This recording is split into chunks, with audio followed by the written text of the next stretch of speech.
Welcome to This Explainer. Today we're going to conduct a historical autopsy on the Phoenician Empire.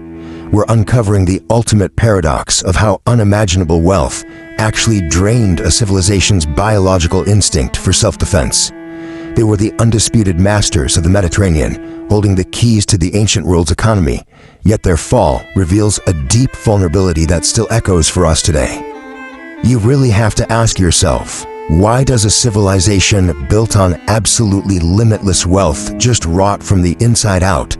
We're going to look right past the shimmering illusion of their brilliant trade networks to find out why a society constructed purely on market convenience dissolves long before an invasion even begins.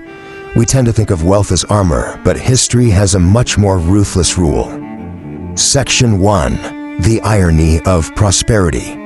Consider the sheer irony of tangible wealth embodied perfectly in the ancient Tyrian Shekel. A single silver coin bearing the image of the god Melkart could literally buy the silence of mighty Assyrian emperors. It created this brilliant illusion of invincibility. But the reality, accumulating massive wealth was like putting heavy golden locks on a house where the internal wooden frames had long since rotted away. The very treasure that made Tyre safe on paper was the exact thing sapping their real-world resilience. Section 2. The world of illusory wealth. The disconnect between these merchants and actual reality was just staggering. Modern infrared scans of ancient Sidon reveal luxurious, entirely unwalled waterfront villas. The Phoenician elite viewed the whole world strictly through balance sheets. They falsely believed that war was just another risk expense, something you could casually negotiate with cash. But they completely forgot the harsh reality of the steppes. Because to hungry predators, your gold isn't a peace offering, it's simply a reason to sharpen their spears. So, does there come a moment when merchants finally realize all their money is completely worthless against a conqueror's ambition? There's actually a fascinating mystery here about a fatal, arrogant decision made 3 full years before Alexander the Great even arrived. We're going to uncover that specific catastrophic secret shortly, but it revolves entirely around the fatal danger of outsourcing your own survival. Before we get there, let this philosophical reality settle in for a moment. People are never ready to die for a land they are only paid to watch. When a society trades self-reliance for the convenience of hiring others, they lose the very spirit that makes a civilization endure. Loyalty, it turns out, just cannot be minted. Section 3. Cracks beneath the gold. We actually have the physical receipts for this delusion. Worn cuneiform clay tablets give us undeniable proof of how the elites prioritized managing cross-debts between empires over basic community survival. They entirely outsourced their defense. They were essentially buying the blood of foreign mercenaries from the distant region of Karian to protect the sacred temples of their own ancestors. It created a fatal social stratification. Think about what happens when the crisis inevitably hits. The protectors were merely paid hands with absolutely zero loyalty to the homeland. The leaders, those wealthy merchants, instantly devolved into panicked debtors, and the general citizens, they were left entirely defenseless, which led to a complete and total loss of social cohesion. Section 4. The paradox of connection.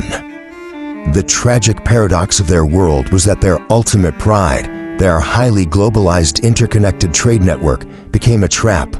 When sea routes faced sudden blockades, those global supply chains fractured instantly. Suddenly, all those accumulated gold coins were completely useless. Their perfectly engineered system didn't distribute peace, it simply distributed ruin at lightning speed. Inside those besieged cities, the human consequence was brutally simple. You just cannot eat gold. During those final, desperate days, citizens no longer looked at each other as compatriots sharing a homeland. Instead, they looked at each other with the deep, terrifying suspicion of the desperate, because all the wealth in the world couldn't buy a single drop of clean water. Section 5. Consequences of the fracture. And here is the answer to that mystery we brought up earlier. Alexander the Great demanded entry to the island temple of Melgart to offer sacrifices. The merchants smugly rejected him, feeling completely secure behind their 800-meter sea barrier. But Alexander didn't play by the rules of merchants, and he certainly didn't use boats. He simply ordered his troops to dump millions of tons of earth and stone into the sea, literally transforming the deep ocean into a land bridge right beneath their feet to crush their defenses. 7 months. That's all it took. In just 7 short months, the centuries-old illusion of an island's detached, purchased safety was completely pulverized by tangible, physical, unstoppable force. Section 6. The Rhythm of History. As we step back, the modern parallels are pretty hard to ignore.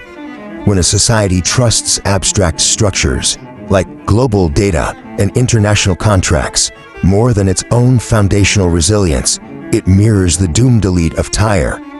Interdependence can quickly transform into chains, especially when a society loses its deeper reason to exist outside of mere business and trade, ignoring tangible self-reliance in favor of market convenience.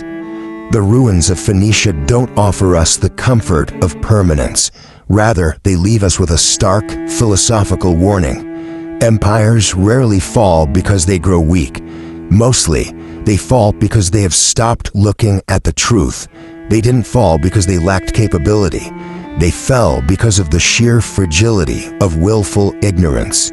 So, as we navigate the complexities of our incredibly interconnected modern world, it's worth asking yourself, are we building true, tangible resilience?